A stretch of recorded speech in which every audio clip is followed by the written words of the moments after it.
नमस्कार, एक न्यूज 24 देख रहे हैं आप और मैं हूं आपके साथ शिवानी। लोकसभा चुनाव को देखते हुए बीजेपी ने अपना घोषणा पत्र जारी कर दिया है, आरजेडी ने भी अपना घोषणा पत्र जारी कर दिया है। लेकिन चुनावी हलचल काफी तेज हो गई है। जी हां, आज विस्तार से चर्चा होगी चुनावी मुद्दों को लेकर कि क्या कुछ चुनावी मैदान में देखने को, परखने को और सुनने को मिल रहा है।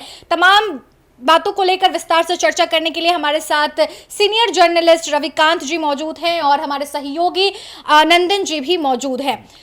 शुरुआत करते हैं सवालों से। पहला सवाल आपसे यूं होगा कि बीजेपी ने घोषणा पत्र तो जारी कर दिया है, आरजेडी ने भी घोषणा पत्र जारी कर दिया है। कितना दोनों के बीच में टक्कर देखने को मिल रहा है? क्या कुछ वादे ऐसे सामने निकल कर आते हैं जो चुनाव में उनके साथ खड़े रहेंगे, जनता उनका साथ कहीं ना कहीं निभाएगी? क्या कुछ लगता है आपको?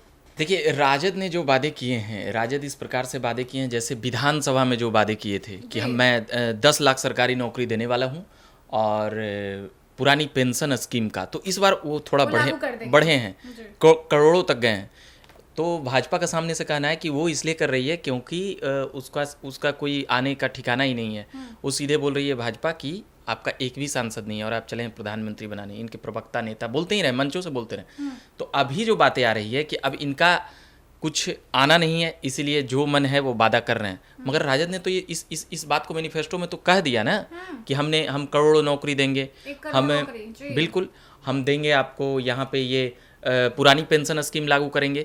तो कहीं ना कहीं जो ये बातें जब जाएगी धरातल पर, जब उनके नेता घूमेंगे तो ये बातें तो कह सकते हैं ना, वो भाजपा के जो सामने प्रवक्ता होंगे, नेता होंगे, उन्हें तो परास्त कर देंगे। मगर जो लीडरशिप की जब कमी आएगी तो ये घोषणा पत्र उनका, ये कह सकते हैं कि उसके बाद भाजपा हावी हो जाती है, क्योंकि भाजपा का नेता स्पष्ट है नरेंद्र मोदी। तो वहाँ पर इस चीज़ से इंडिया अलायंस जो है या राजद है, कांग्रेस है, वाम दल है, तो वहाँ पर पिछड़ जाती है। तो इसलिए कह सकते हैं कि घोषणा पत्र में तो राजद बड़ी बड़ी वादे कर दी है।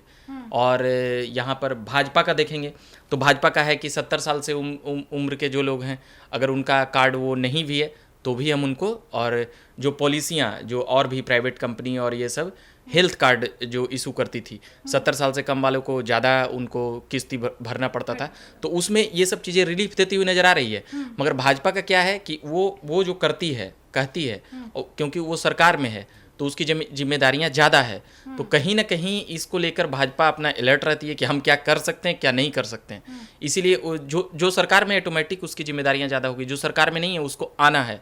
तो कहीं ना कहीं वो ज़्यादा सपनों को बेचेगी, मतलब ज़्यादा सपना दिलाएगी, भरोसा, तभी ना जनता उनको वोट देगी। ये दोनों योजनाओं में देखने के लिए मिला है। वैसे अगर दोनों का मैनिफेस्टो देखिएगा और तमाम चीज़ें, तो राजद का जिस प्रकार से आया है वो कहीं ना कहीं वो उससे जो सरकारी नौकरी है, और बिहार में सरकारी नौकरी का क्रेज हम सभी जानते हैं कि क्या है।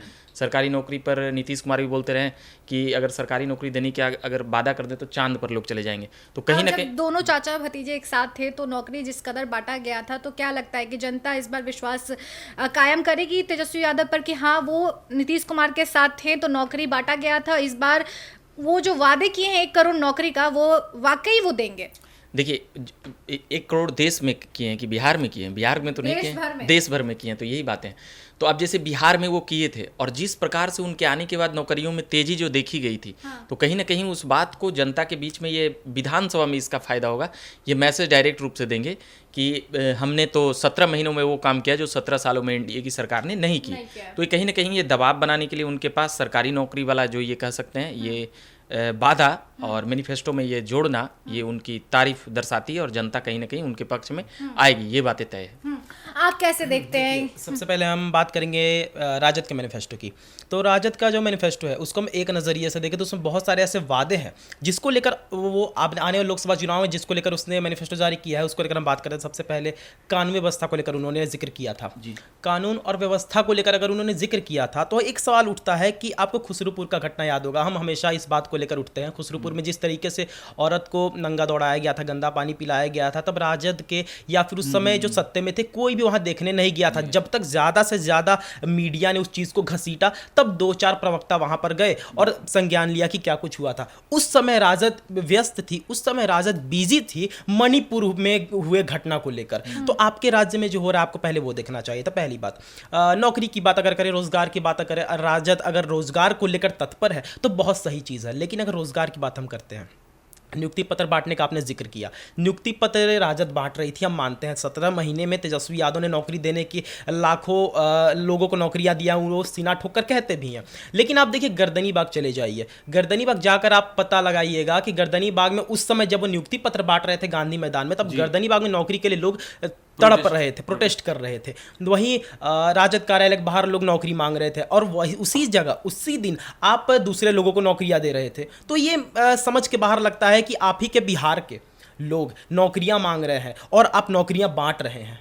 अटपटा लगता है सुन के। आप सीधे से खारिज कर रहे हैं ना आरजेडी। सीधी सी बात है। बीजेपी की बात करें तो बीजेपी जब सत्ते में आई थी तो वो 2-4 चीज़ों को लेकर सत्ते में आई थी कि हम राम मंदिर बनवाएंगे, 370 3 तलाक और तो ये NRC UCC हर चीज़, ये हर चीज़ को लेकर आई थी। और जो चीज़ को लेकर ये बीजेपी सत्ते में आई थी, बीजेपी ने उन चीज़ों को पूरा किया है, चाहे जो भी चीज़ हो। राम इस बार बीजेपी का जो मैनिफेस्टो है वो जब पढ़ रहे थे तो उसमें पहले एक संघ का प्रभाव दिखता था, जैसे उनका राम मंदिर वाला और ये सभी काशी मथुरा, तो ये सब चीज़ें मतलब कि हमको नहीं इसमें पढ़ने के लिए मिला।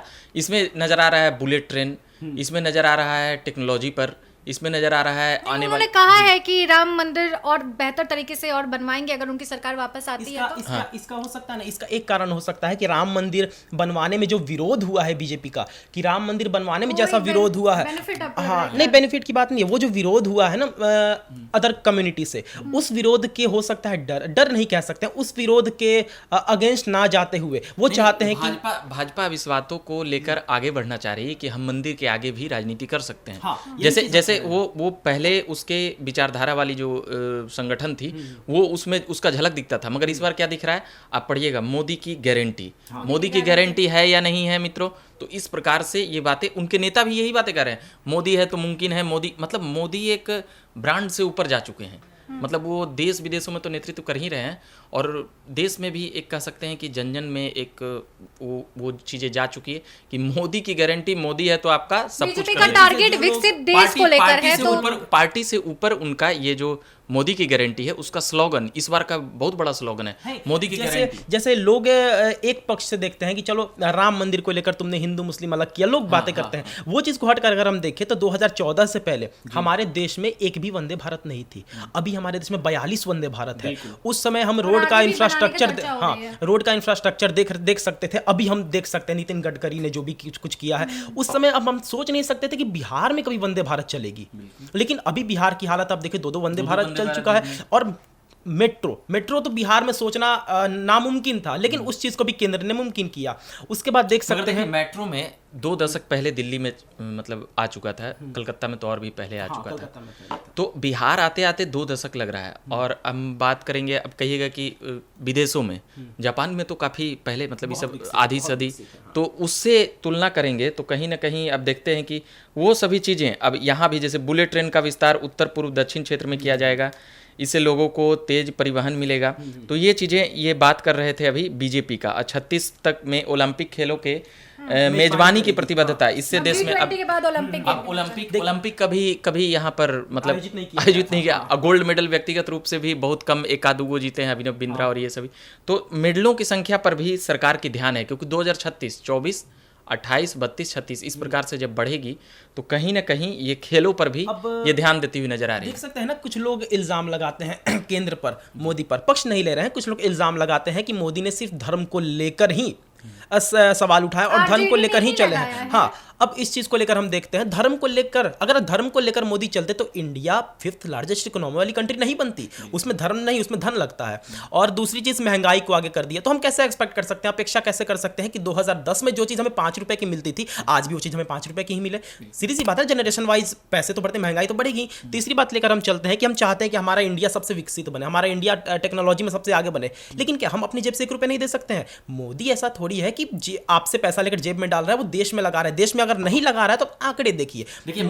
मगर जब आप तेजस्वी यादव की बातें कीजिएगा तो वहां पर जाइएगा तो आपको देखिएगा, वहां पर जैसे अरविंद केजरीवाल फ्री बिजली, तो ये भी उस फार्मूले पर गए हैं, 200 यूनिट बिजली फ्री करने के लिए, 500 नहीं, गैस पे 500 रुपये सिलेंडर का, ये हाँ आरजेडी। तो ये फ्री वाला जो चीज़ है, कहीं ना कहीं इसको पकड़ना चाह रही है। और ये जो दीदी बनाने वाला है लखपति, 3 करोड़ लखपति दीदी वाला है, लड़कियों को 3 हाँ 3 करोड़ का है।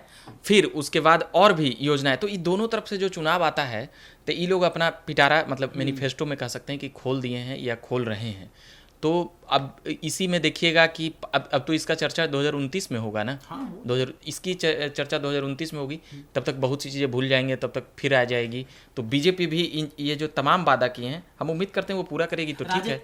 राजद कोटे से एक सवाल है कि आपने जब विशेष राज्य का दर्जा नीतीश ने मांगा था, जब नीतीश आपके साथ थे, तब आपने सवाल उठाया था, ठीक है, आप नीतीश के साथ थे आप कि हाँ विशेष राज्य का दर्जा मिलना चाहिए मिलना चाहिए मिलना चाहिए। लेकिन अब आपको क्या हुआ? अब आप उसी विशेष राज्य के दर्जे को उस नजरिए से देख रहे हैं जब आप अलग हो गए, तो मतलब ये थोड़ा अटपटा लगता है। विशेष राज्य का दर्जा आज से नहीं है, मतलब कि जब से नीतीश कुमार बने हैं तो कांग्रेस से मांग करते थे, फिर जब भाजपा, तो ये एक प्रकार से ऐसे ही कुछ इसको क्या बोला जाए, चुनावी स्टंट एक कह सकते हैं, पॉलिटिकल स्टंट, और ये कुछ भी नहीं है।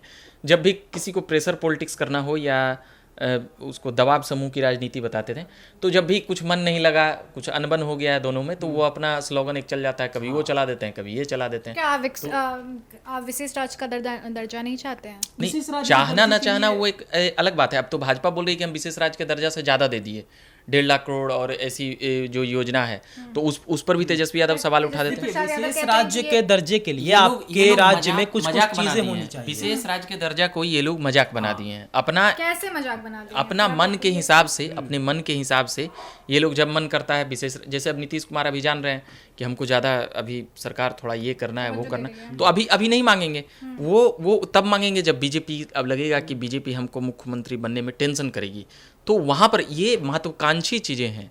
ये तमाम नेता महत्वाकांक्षी, एक पॉलिटिकल इंस्ट्रूमेंट भी कह सकते हैं इसको, जो चालाक व्यक्ति कब किसका क्या चीज़ इस्तेमाल करना है, तो इन लोगों के लिए अपना एक महत्वाकांक्षी चीज़ों पर, उसको जैसे बटन है, ये वाले बटन दबाने पर ये दरवाजा खुलेगा, ये बटन, तो ये विशेष राज्य के दर्जा को ये लोग इस प्रकार से बना दिए। उसके लिए पहले कानून लाना होगा, कानून पास कराना होगा, और उसके बाद फिर इसको विशेष राज्य का दर्जा मिलेगा। विशेष राज्य के दर्जे के लिए भी कुछ चीज़ें होती है ना, कि आपका इलाका पहाड़ी होना चाहिए, और कुछ चीज़ें होती है, लेकिन उसके लिए कानून बनाना होगा। हाँ, कानून बनता है, और उस चीज़ को ऐसा नहीं है ना कि खेल खेल में हम आज बोलते हैं हमें कल मिल जाएगा। कहने के तो मिथिलांचल के लोग भी कहते हैं कि हमें अलग राज्य चाहिए, भोजपुर लोग भी कहते हैं हमें अलग राज्य चाहिए, वो मजाक थोड़ी ना है। देखिए, अब राजद पे आते हैं। राजद कोटे से सवाल बहुत सारे उत्पन्न होते हैं। अगर हम खुद से बिहार की जनता से पूछे कि आप राजद को वोट देंगे, उनके मुंह से जंगल राज निकलता है, और राजद इल्जामात लगाती है कि जंगल राज जनता नहीं दिया है, जंगल राज हमें विपक्ष ने नाम दिया। तो नहीं, 1997 15 सितंबर का दिन था जब पहली बार याचिका दायर की गई थी, और आपको जंगल राज का नाम दिया गया था, लालू की सरकार थी। आपको ये जानना चाहिए। नहीं, तो इस बात को तेजस्वी यादव, इस बात को, जंगल राज को, मतलब कि 2 बार मंचों से वह कह चुके हैं कि पहले जो हुआ, अब हमें काम करने का मौका दीजिए। तो कहीं ना कहीं उनको भी इस बात का ये खबर है कि हमारी पहली की सरकार में गलती हुई है, मगर अब सामने जाकर क्या बोलेंगे वो? अब जैसे देखिए कितने बाहुबलियों को वो साइड लगाए हैं, इस बात से इनकार नहीं। शहाबुद्दीन जो उनके काफ़ी करीबी हुआ करते थे, तो कहीं ना कहीं उन लोगों को, और तेजस्वी यादव ने अपना इमेज बनाने का प्रयास किया है, मगर अब जो इमेज पहले से बना हुआ है वह इमेज इतनी आसानी से तो नहीं जाएगी। आप उसको चाहे कुछ भी कह लीजिए, बहुत सारी बातें उठती है ना। अब राजद कोटे में फिर से हम जाते हैं। अगर हम बात करें कि आप इल्ज़ाम लगाते हैं मोदी पर, ठीक है, आप केंद्र पर, कि वो सिर्फ हिंदू धर्म को लेकर चलती है, तो हिंदू मुस्लिम को अगर ना करे तो आप भी तो एक धर्म को लेकर चलते हैं। हम 2 मिनट समय मांगेंगे। आपके कोटे से शिक्षा मंत्री बने चंद्रशेखर, अगर उनकी बात करें तो रामचरितमानस को लेकर उनके बयान देख लीजिए। अब्दुल बारी सिद्दीकी ने किस तरीके से श्रृंगार को लेकर बयान दिया था कुछ महीने पहले, उसको लेकर चलिए। मनोज झा ने जिस तरीके से हिंदू विरोधी यही सब कारण है कि भाजपा को सीधे तौर पे फायदा होता है। हाँ। ये सब नेता एक अपना लेकर चलते हैं, कभी ये कभी वो, मगर वहाँ जो बैठा हुआ है ना मोदी, वो पूरा कह सकते हैं कि वो भस्म रगड़ के बैठा हुआ है, और ये लोग इस प्रकार से उनको चुनौती देने का प्रयास करते हैं।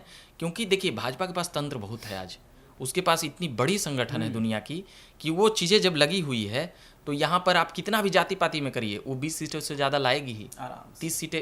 अब उन 40 में आप उसको, अब यहाँ से कहिएगा कि समर्थन कर रहे हैं या नहीं कर रहे हैं, वो एक अलग विषय होगा, मगर वो उसका नेता स्पष्ट है कि नरेंद्र मोदी। आपका कौन है भैया?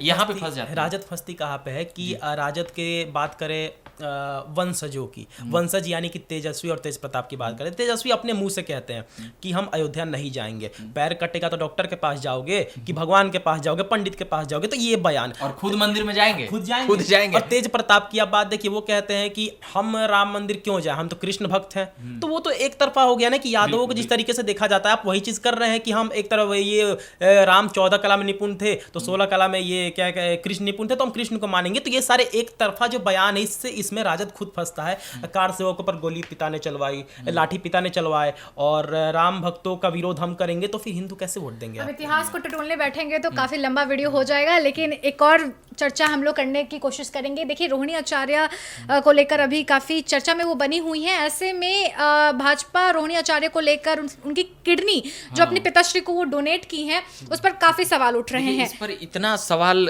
हो गया है कि सोशल साइटों पे चल रहा है कि वो किडनी दिए कि नहीं दिए, मतलब बहुत तरह के मीम भी बनने लगे। क्या आप उनको प्रूफ देना नहीं, भाजपा के लोग जिस प्रकार से सवाल उठा रहे हैं, तो अब ये कह सकते हैं कि अगर वो दिए हैं तो उनको लेकर भाजपा जिस प्रकार से प्रखर होकर सवाल उठा रही है, बड़ी बड़ी न्यूज एजेंसियों ने इस बात को लेकर मतलब अब संदेह, प्रश्नवाचक चिन्ह भी लगा दिया है।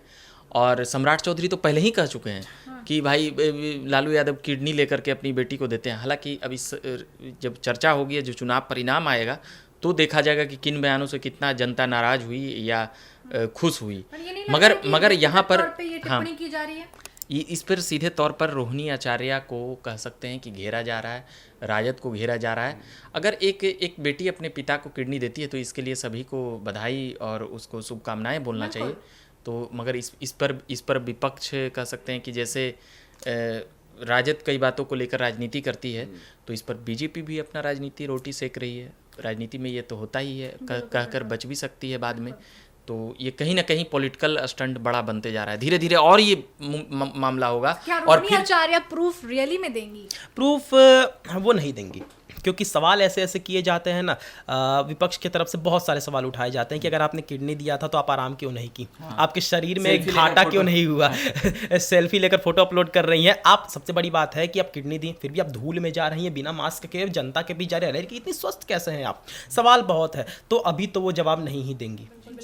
तो चर्चा आज हम यहीं पे स्थगित करते हैं। आगे नई और वीडियोस आपके समक्ष लेकर आएंगे, चर्चा विस्तार से करेंगे, क्योंकि चुनावी माहौल बना हुआ है और इस चुनावी माहौल में जनता के सामने हर किसी का विचार, हर किसी के विचारधारा रखना बेहद ही जरूरी हो जाता है। और आप क्या कुछ सोच रहे हैं चुनावी जंग को लेकर, किसके बारे में आपकी क्या धारणा है, आप कमेंट बॉक्स सेक्शन में लिखकर ज़रूर बताइएगा। इस वीडियो में फ़िलहाल तो इतना ही। अगर इस वीडियो को आप यूट्यूब चैनल पर देख रहे हैं तो हमारे यूट्यूब चैनल को सब्सक्राइब कीजिए और इस वीडियो को ज़्यादा से ज़्यादा शेयर कीजिए। फेसबुक पेज पर देख रहे हैं तो हमारे फेसबुक पेज को लाइक कीजिए। धन्यवाद।